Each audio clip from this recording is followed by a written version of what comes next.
Shay family, welcome back to another episode of My Unapologetic Perspective. This is the podcast we give our point of view on controversial topics from our experience, Black history, and our knowledge as African Americans. Black history presently lives in us, and so we can continue to excel into the future. It's one thing to know Black history, it's another thing to take advantage of what the people in Black history did for you. I am your host, Martre Baker Stevens, and to the right of me is Shaquan Battle. Year. And to the right of him is Jerome Battle. What's up? Appreciate all the love and support that we've gotten by doing this podcast. This is our way of doing our works. This is our way of educating the people. This is our way of giving our perspective. And we appreciate those who agree and those who don't agree. But that's why this is called My Unapologetic Perspective. We've been at this almost 2 years, and it's been a blessing. It's been a blessing to be able to do research, to be able to come here and give our research, and then other people chime in on what we talked about. I can't say it enough that from one view to 200 to 250,000 to 500,000 that we reached on social media platforms. We're grateful. We're grateful to be able to have a voice in the community. How are y'all? Good. Happy New Year, all my Black kings and queens out there. Let's jump in. I think we've been gone long enough, and there's a lot of things to discuss. So I'll let you set it off. You know, the last couple of episodes I talked about why do white people hate us so much? And you know, what you said at the beginning is so true. I won't say on a daily basis, but a lot. People will come up to me and say, you know, I watch your podcast. My family watches your podcast. I have my teenage kids watching you guys' podcast. And which obviously means a lot, especially when they tell us to keep doing what we're doing. Mm-hmm. But I also have white people who come up to me and say, hey, I watch you guys' podcast, and a lot of what you talk about, I didn't know, especially as it pertains to Black history, even some of the current events that we talk about. Yeah. They said, well, you know, I didn't know those things were happening. And, you know, I want to say this because I think sometimes people misunderstand what we're saying. If you personally, white America, do not like Black people, if you despise Black people, that's not against the law. Technically, that's not even racism. But if you despise Black people, if you hate Black people, if you dislike Black people, and you're in a position of authority in any form, whether that is to give someone a loan, give somebody financial aid to go to college, a business permit, whatever it may be, if you're in the power to use that against that individual that's applying, then that's racism. So yeah, you may not like Black people, but you don't have to do things to hurt Black people. Right. So when we're talking about racism and we're saying things regarding what white people do to Blacks, and I think that's the key word, do to Blacks, whether psychological or physical, because there is things that white America has done and continue to do to the Black people that's psychological. Yeah. It may not be physical, but it's psychological, which in certain cases is just as damning. Mm-hmm. It could be financial, which again may not be physical, but can be just as damaging. And making sure that white America understand that we get it. A lot of this is taught. A lot of it is just shielded from it. A lot of it, and I think is the biggest, it's just status quo. Mm-hmm. It's what you're used to. It's the standard. You don't pay attention to things that negatively impact Black people. But I will tell you this. In most of the research that I've done, even in talking to white people, I've came to the conclusion that the biggest thing that white America fears about Black America, not just Blacks in terms of African American, but in terms of just minority versus majority. is that slowly, and consistently, white America one day will not be the majority in the United States. Genetic survival. Exactly. And I think that's the fear. I think that's the fear. When I listen to and I watch the way people describe the people who are trying to migrate to America from other countries, and let's just talk about Mexico in particular. The way that they describe these folks is based on the fact that they despise these folks. Mm-hmm. And the fear is that America will one day be a majority of another race. And white America does not want that, because this country was not built for that. The Constitution was not built to handle that. Yeah. And I think that is the biggest fear of white America when it comes to Black America and just anybody that's not considered white. Absolutely. And I believe that that's in their everyday rhetoric. And what I mean by that is, when you look at African Americans, Asian Americans, Latino, anything that's not what they consider white, right? That's looked at as un-American, right? I seen a picture, and they looked like they were Asian American, but they were American, right? And basically they won like a debate or something like that. That's right. Right? They won something in school to where the entire team would look like they were Asian American. And people didn't look at that as Americans winning. They looked at that, oh, those are Asians. Kids that won. Even though they're from America, they grew up in America, their ethnicity and their nationality, their ethnicity trumps their nationality. That's right. Right? Because America is not looked at as Asian Americans being the face of it. That's African Americans being the face of it. Any immigrants that's non-white from Europe isn't the poster child for what the true American looks like. That's right. The true American, what they don't want to say, which we know that's what they believe is, the true American is white.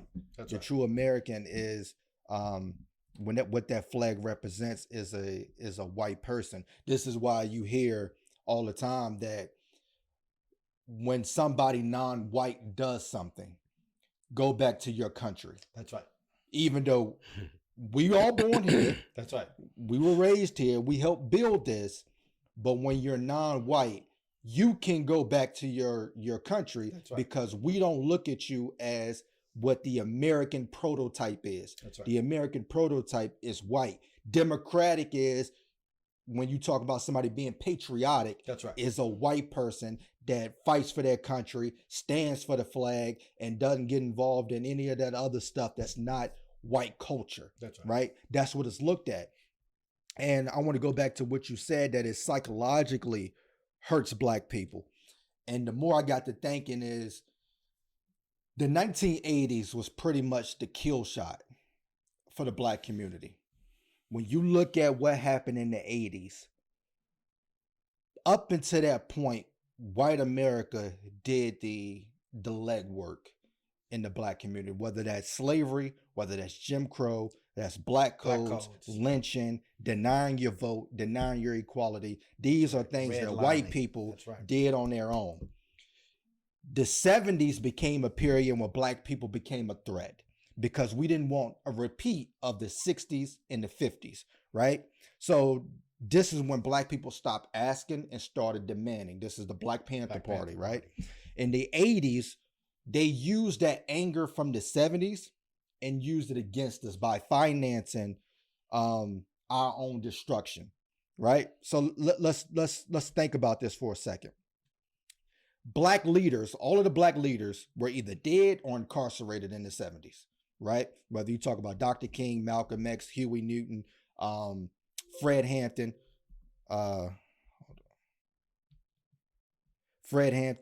any of those people were either killed, and then you had other people who were incarcerated, whether they're Black Panthers or Black liberation leaders. That's right. They were probably in prison and by the time the 70s hit, right? And then there was a shift in the school system where they went from trade schools in the Black schools to just all liberal arts education, right? Because Which was by design. Because if you That's look right. at it, even white people said, black people were probably the most educated people between the 30s and the 60s because of HBCUs. We were pushing out so many people who were educated at the time. And then Reagan dropped off the drugs into the black community. That's right. And with the drugs came the guns. And then you had drug users and drug dealers who were parents who were either going to prison, being killed, or were hooked on drugs, right? Which left a lot of children out here to fend for themselves, which either one, they were either raised in the system, or number two, they were raised by the rise of gangs. That's right? And then you bring in gangster music, which also began to glorify the behavior of the 80s. That's right. So now black communities that used to be good neighborhoods, where people sat on the stoop and they talked, where you had groups out there singing on the sidewalk in a circle, when you had the candy shop, right, the candy store. It went from that to, you got drug dealers standing on the corner. We got a liquor store on every corner. The people can't even sit on their stoops. We got abandoned buildings. All of these things happen. And the most important thing that this did psychologically, as he said, was this devalued us. That's right. Right? We are still looked at as the byproduct of what the 80s did to us. So from there, you can stop and frisk anytime you want, because from the 80s perspective, psychologically, into white people, these are criminals. These are people who do drugs. These are people who go to prison at a higher rate. These are people who commit crimes at a higher rate. Right. Psychologically, black people are looked at as if the 80s is the byproduct and the culture of what black community is. So now we can stop and frisk you whatever you want because you're black, you dress a certain way. So we either think you're a drug dealer or a drug user, or you're going to commit a crime. That's right. Number two, we can deprive you of your freedom whenever we feel like it by doing the stop and frisk. So police have the power to take your freedom whenever that they feel like it. Police can profile us in that because we represent the drug dealer, right? So we get pulled over at a higher rate. If you drive a certain car, maybe you don't have a job. How did you get this car? Did you sell drugs to get it? That's the perspective, the mindset, the psychological factors that play into it. Juvenile systems, you lose in court. Why? Because black people are looked at as unfit parents thanks to what the 80s was able to do with the black mothers and fathers. Our opinions don't matter because to them, we're uneducated, right? To them, if we get killed, they'll say, we don't kill you just because, we kill you because you kill yourself. Therefore, you don't have any value. Why do you only have a problem when we kill you? So the 80s was the loophole that helped America undo what the 60s and the 50s and the 60s and the early 70s did, right? So now you can't vote because you have a felony. You can't be a victim if we can criminalize you. Mm-hmm. That's the psychological warfare that we're faced with in Black America. Absolutely. Absolutely. You want to chime in on that? Y'all cooking. And even with correlation with that, documentary came out on HBO, Murder in Boston. In 1989, a white man by the name of Charles Stewart and his pregnant wife, Carol Stewart, were shot in Boston. His wife was killed, and of course she was pregnant. And the husband's story was a black man jumped in the car, made them drive to the projects, robbed them, and shot them, right? Now, anybody that knows this, a black man harming a white woman in America is probably the biggest sin. It's the biggest crime that you could ever commit, right? So in the documentary, they talked about how white people, they didn't know why white people were scared to come to the black parts of town when the black parts of town would have been safer for a lot of white people, in return of the opposite, where black people were treated badly if they ever went into the white areas of Boston, right? So, of course, when the story comes out in race relations, all hands was on deck for the police, for the media, and for the government people in power to do something about, like I said before, the 80s psychological warfare of black people, the people who kill themselves, the people who are drug dealers, the people who are drug users. These are the people we have to do something with, because now it's spilled over into, as you always say, on our doorstep. That's right. So when black people get killed in the black parts of town, they don't investigate they hard. that hard. But when a white woman get killed, we knocking on every door in the projects. Yeah. We stopping and not frisking. We stopping and making teenagers strip. And then we're searching them on the streets and embarrassing them. Because the description was it was a black man in an Adidas jogging suit.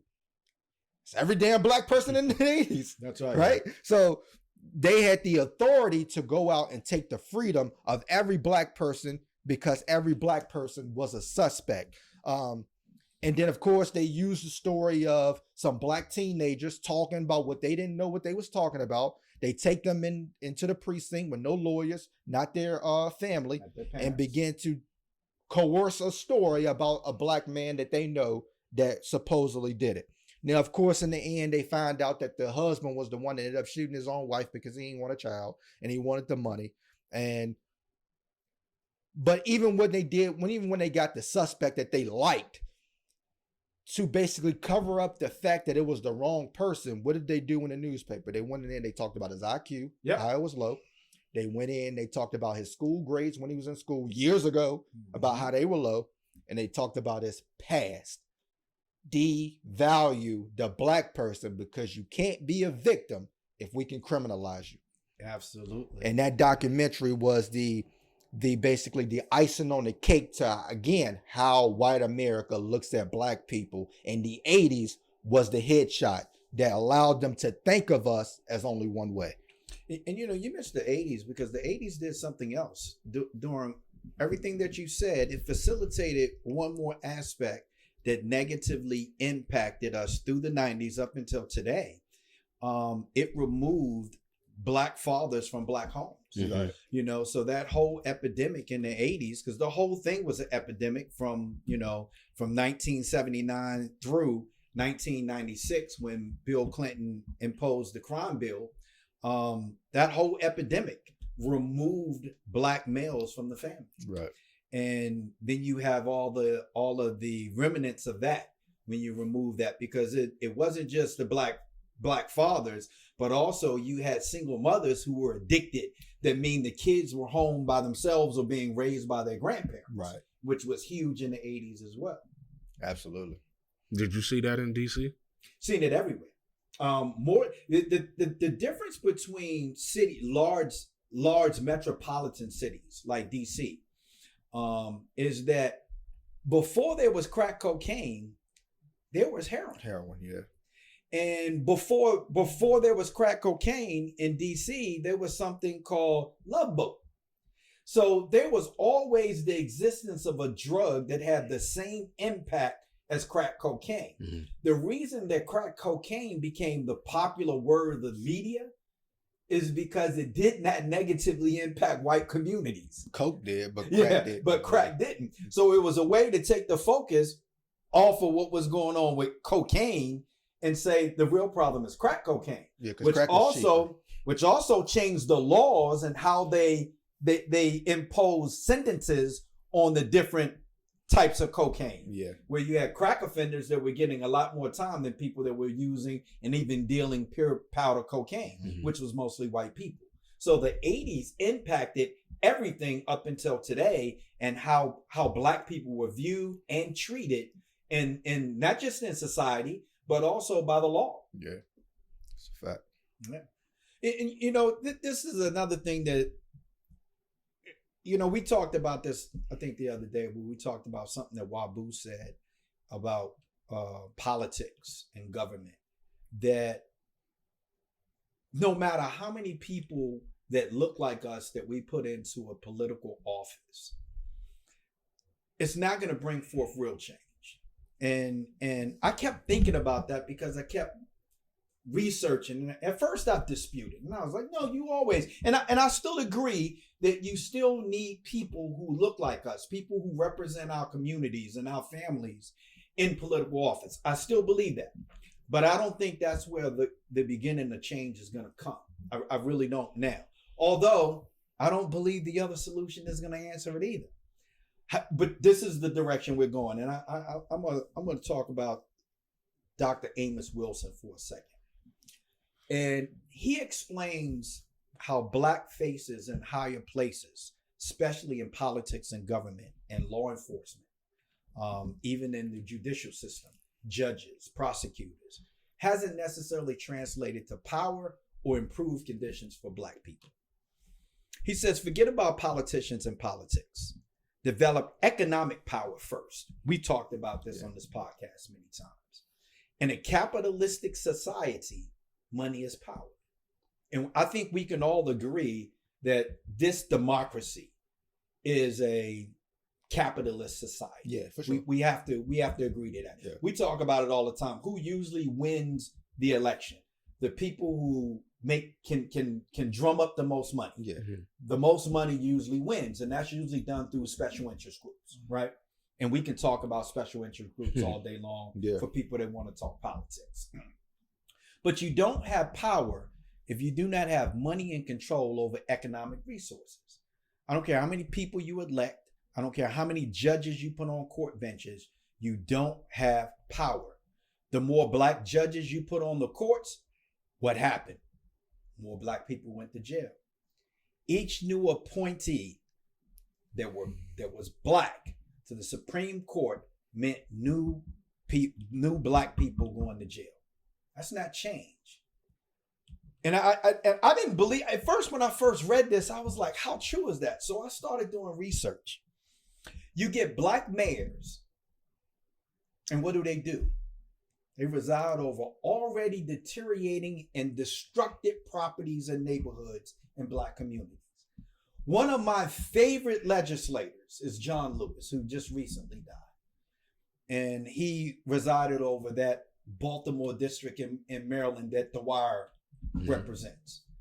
And it is one of the worst neighborhoods, one of the worst communities, Black communities, probably in the state of Maryland. And no matter how good he tried to be, you can't fix it just being a politician. Nope. So I agree with that. I go a step further. You had a Black Secretary of Health, which was Louis Wade Sullivan, 1989 to 1993. And what happened? The Black community was devastated by the AIDS epidemic. Prior to that, drugs, like we talked about, but also something that people forgot about that I am aware of because my mom had it is tuberculosis. Yeah.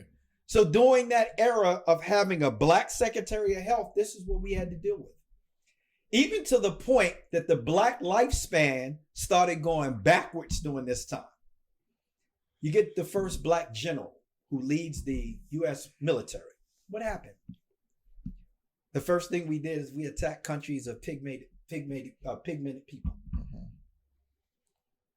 I mean, this is fact. So if anybody that want to disagree with that, because at first I didn't believe it either until I did research.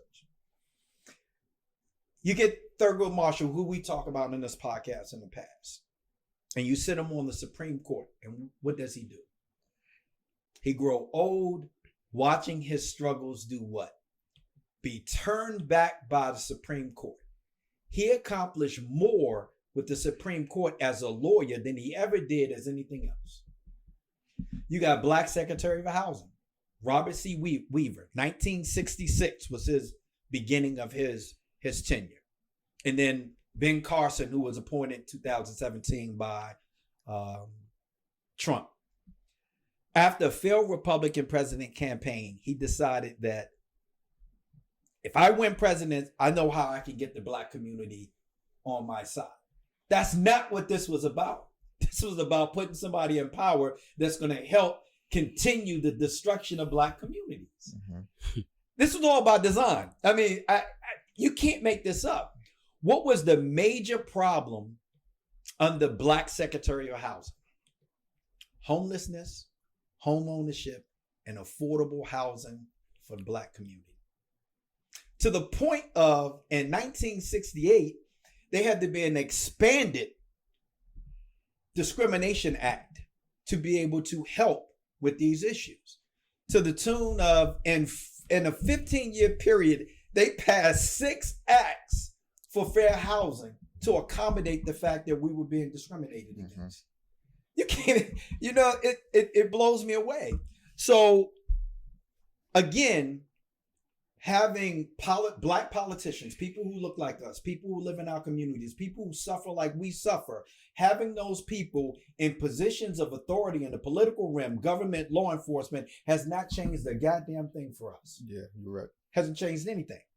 So when I think about what Dr. Amos Wilson is saying, real power is not electing Negroes to office. It is about economical development and owning wealth. Mm-hmm. That's what it's about. But we did that. And see, this is the part that I'm really struggling with. We did that. Let me talk about this for a second. We know, and we talked about on this podcast in depth many times, the Greenwood District, Tulsa, Oklahoma, also known as Black Wall Street, destroyed by white mobs in 1921. And then we talked about Rosewood, which was in Levy County, Florida, symbol of the Greenwood District, thriving black community, destroyed by white mobs in 1923, 2 years after the Greenwood District in Tulsa, Oklahoma. But before either of those massacres occurred, in Ocala, Florida, a town in Orange County, Florida, near Orlando, on Election Day 1920, in an attempt to prevent black citizens from voting, in particular Moses Norman, who attempted to vote numerous times that day, but refused to pay the poll tax, which was a tax that was imposed as a de facto disenfranchisement in Florida, meaning a common practice to simply disqualify, restrict, or deter black folks from voting. Norman was angered by this. Rightly so. We had the right to vote. Returned to the voting site armed with a shotgun and threatened the poll worker several times. Later that day, white residents were deputized by Orange County Sheriff in order to arrest Mose Norman and also a guy named Julius Perry. And in that process, 2 white men were killed and others wounded. White reinforcements from Orlando, for those that love to go to Orlando and go to Disneyland, in Orange County were called, contributing to a mob that destroyed the black community, eventually lynching Perry, who was already in police custody. He was shot and hanged, and then from a street post, so everybody in Orlando could be intimidated. All the black people in Orlando could be intimidated by this thing that happened at the hands of white people. The white mob killed or ran off the remaining black residents. They even came back the next day to make sure there were no black people left. But not even that. Even prior to that, there was Slocum, Texas, home of a thriving black community with several businesses and farms owned by black residents in 1910. A lynching of a black man in nearby Cherokee County sparked racial tensions in the Slocum area. White rumors circulated that black residents had been meeting in Slocum and planning an armed rebellion. Black people gathering is always going to be an issue. Always. And it goes back to slavery. Mm-hmm. One of the things that they forbid slaves to do was to gather, because they didn't want you communicating. Gathering in a large group of you right. owning firearms. Absolutely. During this intense time, a white man attempted to collect a disputed debt from a well-respected black farmer named Abe Wilson. And when a road construction foreman put a black man in charge of soliciting aid for road improvements, you know that's a problem. Black men telling white people what to do. A confrontation erupted. And of course, the massacre begins. And they slaughter the black people and run the ones that survive out. That's not it. Not even that. Prior to that, in 1868, in Milroe, Texas, we had another massacre. Just 15 miles from where Texas A&M University is today. Prior to this event happening in 1868, the KKK had marched through Milroe, firing shots at blacks who were gathered in protest and simply was praying. And the KKK fired shots at them.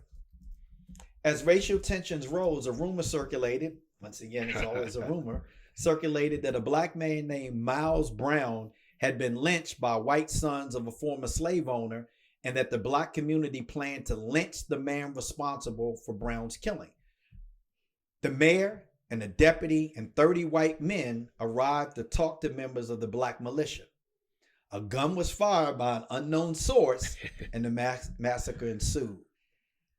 To me, it's funny how most of these events started by something that happened allegedly, a rumor, a gun was fired, and obviously the white mob destroys the blacks. They're outnumbered. Usually a white woman. Usually a white woman. And so here we did what Dr. Amos Wilson talked about, and he wasn't the only one. Marcus Garvey talked about the same thing, right? We did that. We created thriving communities and businesses. We had the wealth, and I just want to one more thing before I make this comparison. Understand something, that in terms of economical development and wealth, the black community in 2021 had a income surplus of $1.1 trillion. That's how much black dollars the United States generated, 1.1 trillion. So the real question is, if we generate that kind of revenue, what's the problem? It's called unity. It's hard to get black people to unify and say, we created an industry of $1.1 trillion. What's the best way to utilize black money, right? So we weren't able to do that. So $1.1 trillion does not get reinvested into the black community. So that's part of the issue. But we built wealth. We built thriving communities and businesses. We did that. And what do we have to show for it? A massacre, and they burn that bitch down. Exactly. So when you hear people talk about the possibility of a civil war, this is what they're talking about. Now, I'm not an advocate of civil war. Of course, I don't think anybody goes around and we want to start a civil war. But you look at what happens in other countries, and a lot of times we're the ones who spark it because we go over there promoting our democracy bullshit, and other people of the countries, we're sick of this. We want democracy, right? And they do this. They have an uprising. They have a civil war, and then they're left with desolate land and no government to run it. And then we come the fuck back home. So we've seen it in other countries. So for us, we have to determine how we plan on fighting this civil war without guns. How do we plan on combating this level of racism and discrimination without guns? Politics is war without bloodshed. Absolutely. Point exactly. So you have to have people who look like us in the politics, in the political realm. You have to have that. And then you have to create unity so that you can control the economical wealth of your community and the economical resources and development of your community to force real change. Yeah, and to just go back off what you said, there was a video that I watched that I correlated American politics as refers to in reference to black people. There's a video, you can go on YouTube and search it. It's a short film that they released back in 1954 called The Secret of Selling the Negro. And in this film, it talks about white business owners has a new prospect, which is the Negro community, because there was $15 billion to spend from the black community that white people should be able to get their hands on. Again, this is 1954. So this is period of segregation, a period of still denying us the right to vote. So which this says is, we don't want your opinion, we don't want your influence, we don't want you to have power, but what we will take is your money, because your money will contribute to our businesses, and we can take that money back to our community and we can build power and wealth there, right? So that means no more Greenwood, no more Rosewood, no more Jackson Ward, because if we can get black people to spend their money with us, then they can't build that wealth outside of our community. This is why we have to allow black people, they can't work here, but they can shop here. They can spend their money with us. And one key thing that they said in the film was they will buy from anyone who want to sell to them. That was one of their key references. And when I referenced this back to politics, this is why they love certain Dr. King speeches. The I Have a Dream speech, to be specific, is because the I Have a Dream speech was a way for them to continue to sell us on hope. That's right. Continue to sell us on progress. Continue to look ahead, right? The dream ain't happened yet, but boy, we working for it. We working towards it, right? Keep having hope. We'll keep selling you this. And we have to stop letting these politicians sell us dreams. They said also in the film that they had a sales psychologist for the film study on how to sell to the Negro. They study us. They watch us. They understand how to manipulate us. They understand how to divide us. Let's go back to the 80s.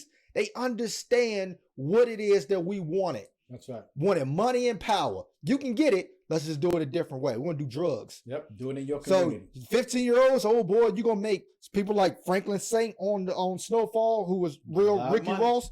Well, you can be 17 years old and become a millionaire. But when all that wealth starts to deteriorate, we'll take the money back. We'll take the houses that you bought. We'll take the cars that you bought. We'll throw you in prison.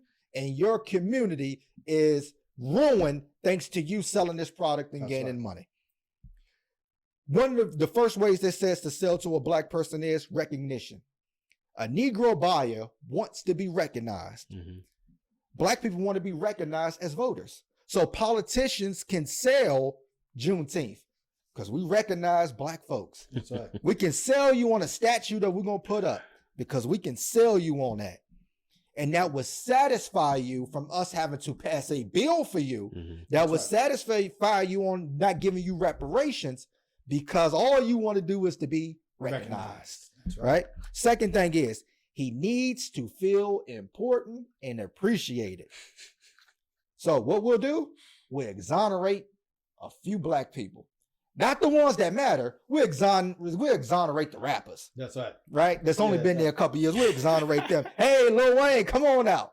Got your boy back for you. Kodak Black. Kodak Black, come on out. Got your boy back for you. That's for the black culture.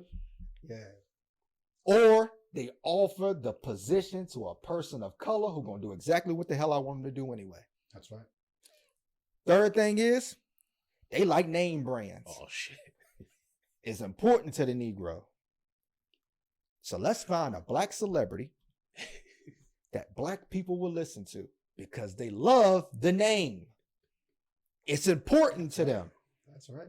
So when I think of the tactics that are used by politicians in the Democratic Party and the Republican Party, on the Republican side, you got people like Tim Scott who don't understand that he's a window mannequin. That's right. When you look at the store, you see that and you say, oh, they got what I want in there. But then you realize you can't buy that off the mannequin. That's right.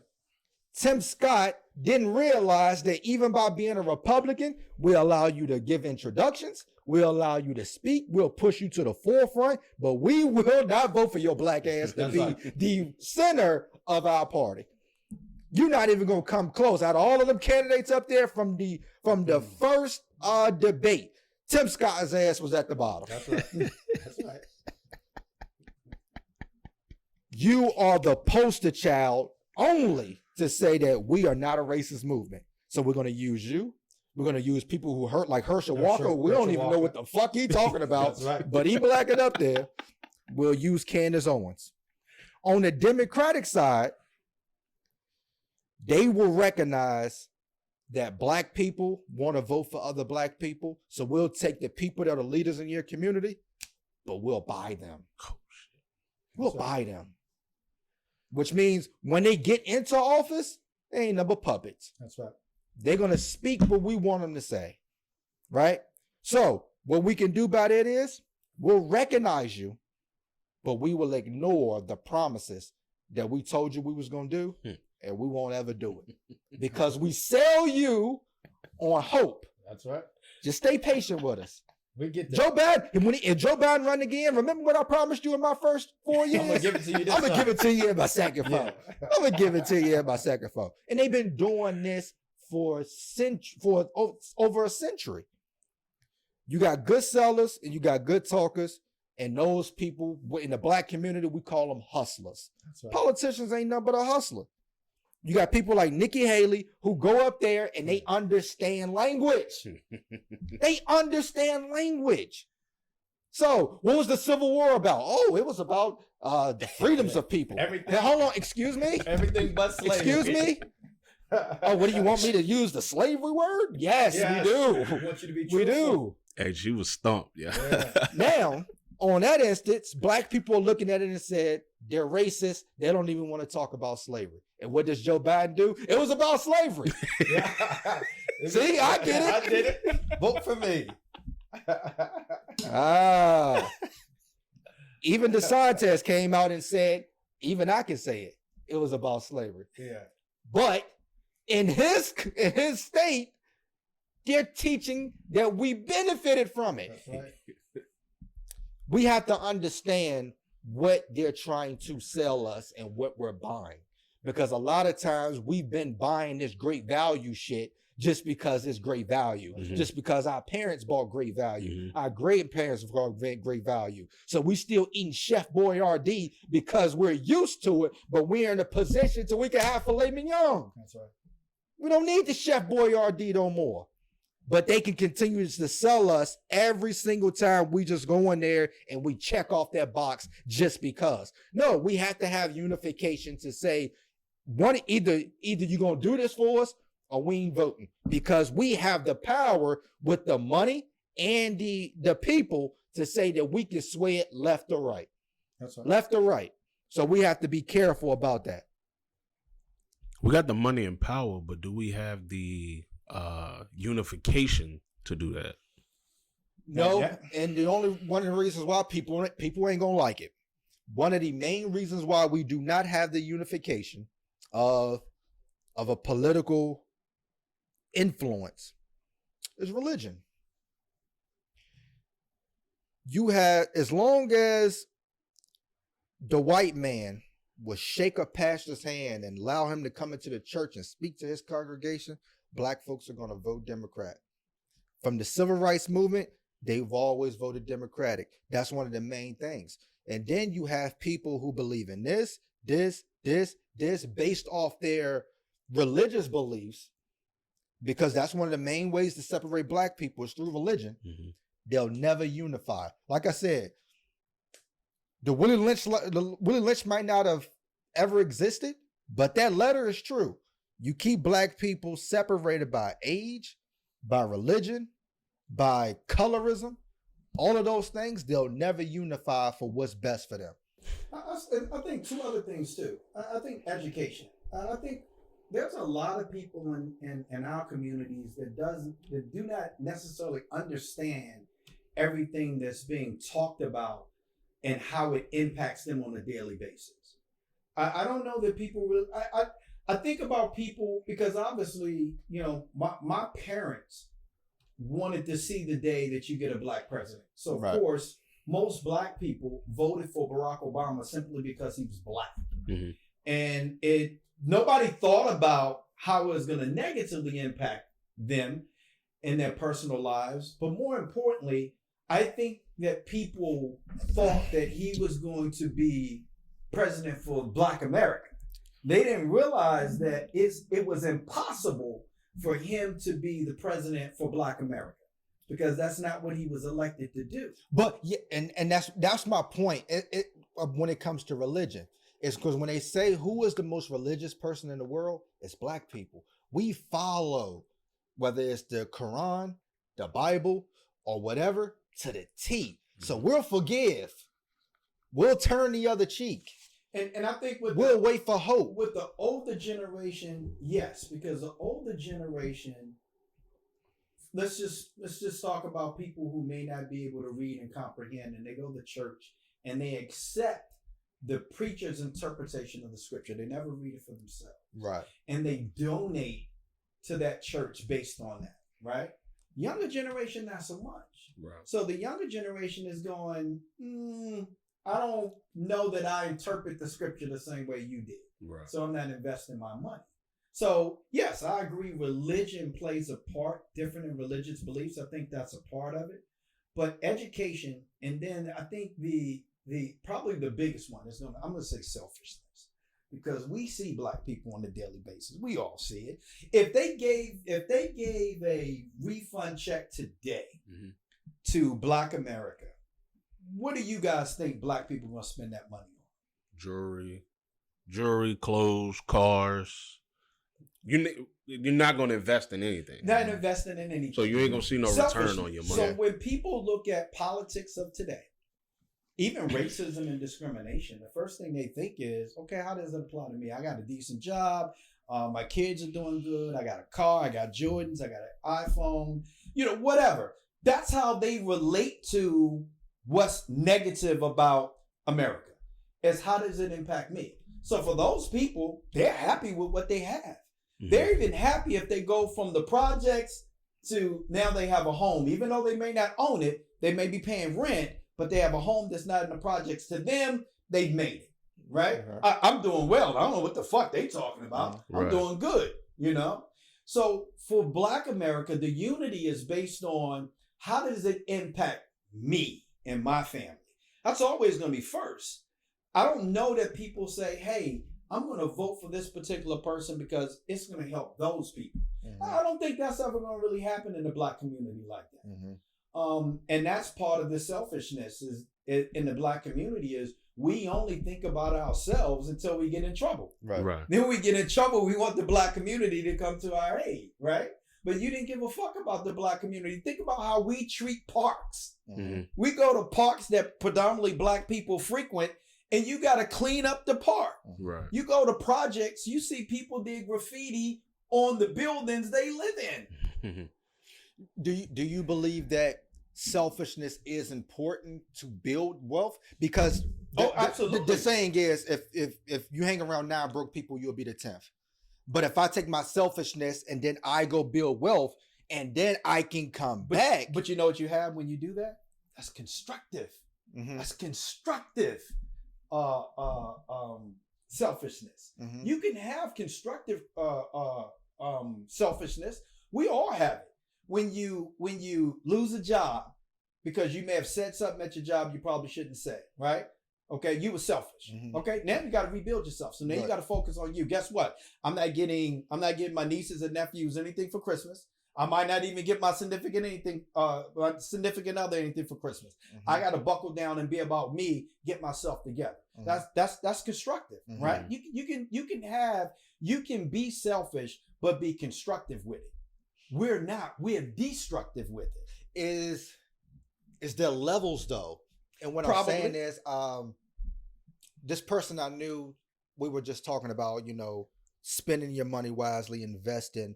And she was like, when I get the money, I literally just want to do something for me and my kids. So if I get my income tax check, we're taking that and we're going on vacation.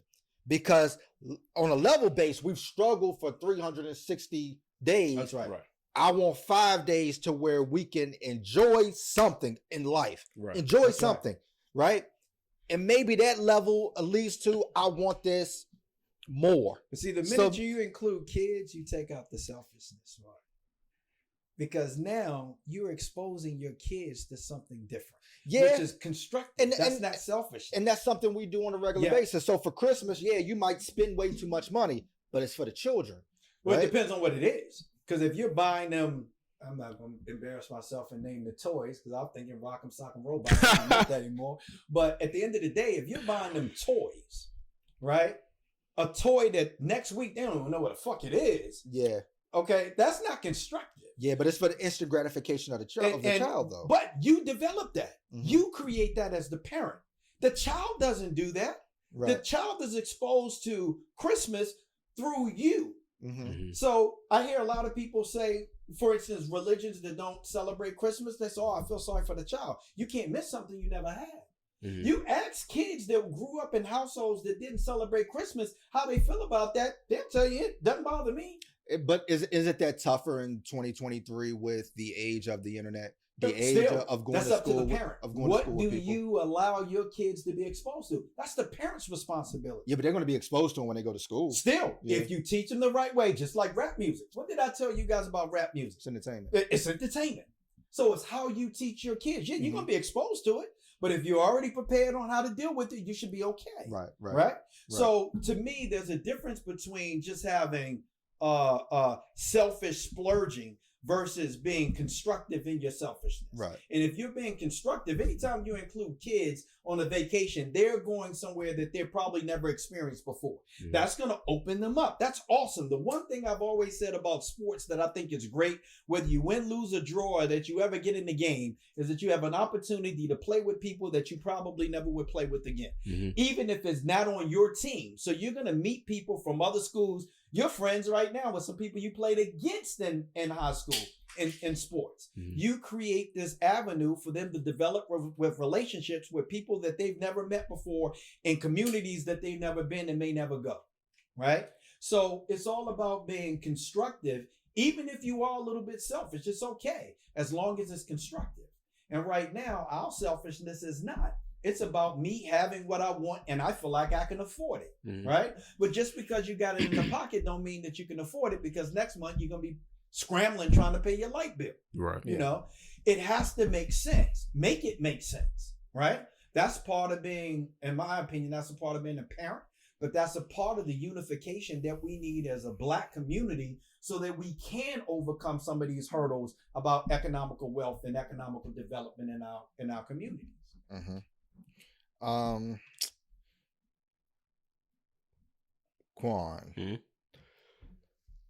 when we look at even college football today, the NFL today, the Black quarterback has revolutionized the game, right? But why are they still getting so much backlash from coaches as not being the prototypical quarterback, right? You know, Jalen Milroe of Alabama said, you know, his offensive coordinator said that he shouldn't play quarterback. You know, Lamar Jackson, even before this season started, was looked at as somebody who shouldn't be quarterback before, even though he had won an MVP. He's probably the MVP this year.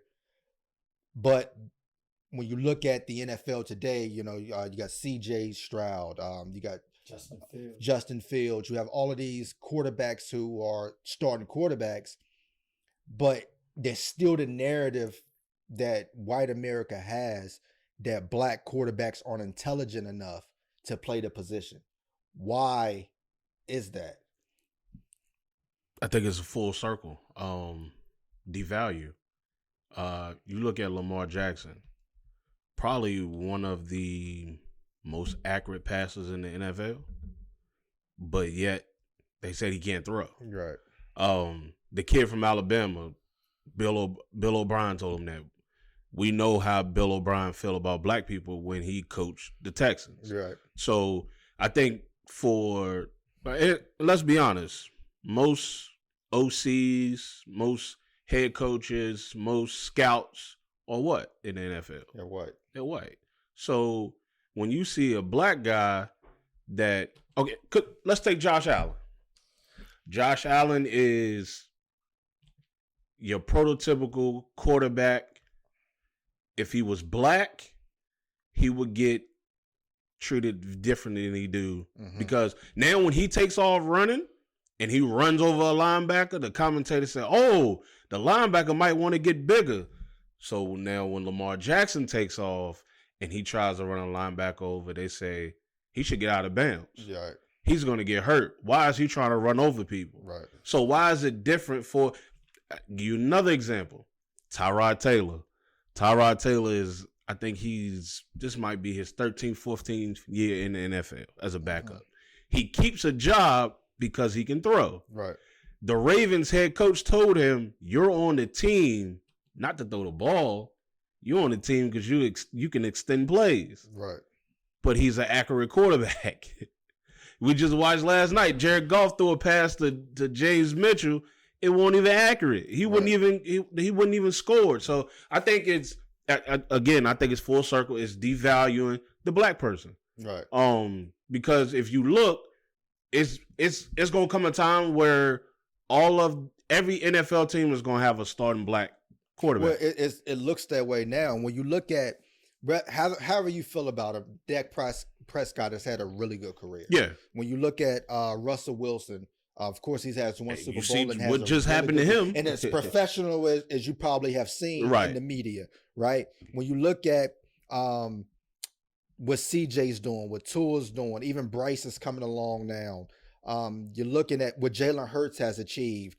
When you're looking at these quarterbacks, when they have one bad game, it isn't equivalent to Justin Herbert having a horrible fucking season and Right. nobody said a word. Right. That's right. You know what I'm saying?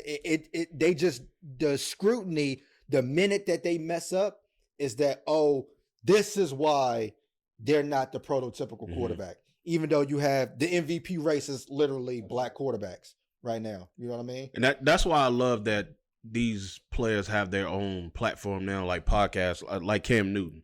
Cam Newton came out and said, in New England, I had 3 days to learn that fucking playbook. And they threw me right into the fire. Yeah. So then he said, I go back to Carolina. I got 2 days to learn the playbook before they throw me back in the fire. So yeah, I'm out there. I don't know what I'm doing because I don't know the plays. Right.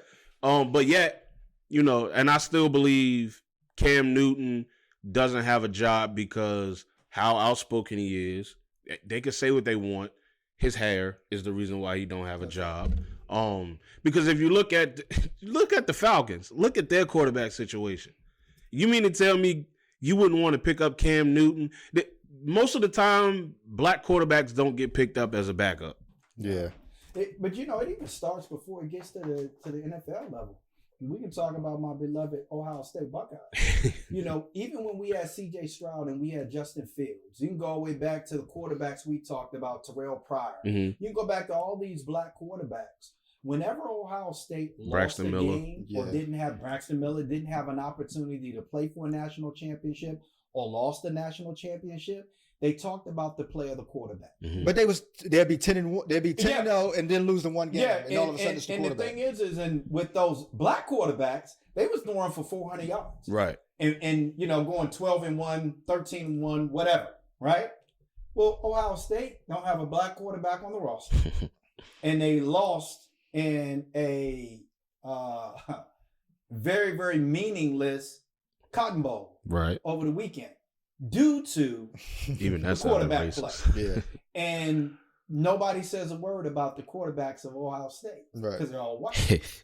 Like I said, we didn't create the narrative. We're just reporting it. Yeah. But they have devalued black people to the point that you see it in almost every aspect, from music to it blows my mind. On one side, they tell you that Beyonce is probably the most glorified and highest paid entertainer in music, right? You hear that on a daily basis, except on Sundays, right? When Kansas City play. Who is that person? Taylor Swift. You see what I'm saying? Yeah. What am I to believe? What is the whole purpose of this?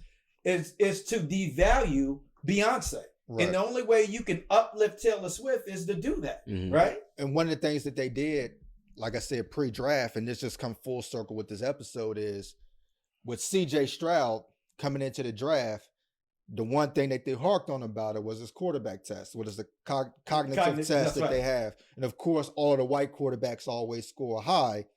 But then when you put those white quarterbacks in the league, they don't pan out. But then you got somebody like C.J. Stroud, who they said had a terribly low score. But before he got hurt, this dude, they may make the playoffs. That's right. And when they looked at the quarterback position, they try to devalue the black person and say, well, he can't think on this level. But when you talk about thinking playbook wise or just instincts, the black quarterback reigns supreme. But when the white quarterback, who's supposed to be a thinker, throw 4 interceptions, like Justin Herbert or Derek Carr or one of those, there's no backlash. The Saints is the perfect example with Jameis Winston, who's the backup, great teammate. The moment he throw a pick, everybody say, "Oh, he can't play at this level." That's right. But when the starting quarterback throw 3 interceptions, he's still starting again the next week. Right. That's right. That just shows you the devalue of how they at black people, how we're looked at. And again, I bring up Tyrod for a reason, because at Virginia Tech, you know, you got Michael Vick first, and then you get a little bit of Marcus Vick. So when Tyrod come in, of course, you thinking we got another Michael Vick. Yeah. And what Tyrod said was, I want to show that I can throw the ball from the pocket. Yeah. That I'm not just a runner. So it was even games where I would get mad at Tyrod and I'm like, use your feet. Yeah. But he wanted to use his arm to show people that he could throw the ball. That's what Deion told his son to do. Yeah. Stay in the pocket. And they may have lost games because of that. Because Right. they trying to prove that he should throw the ball in the pocket. Right. But we appreciate y'all. We love y'all. Peace.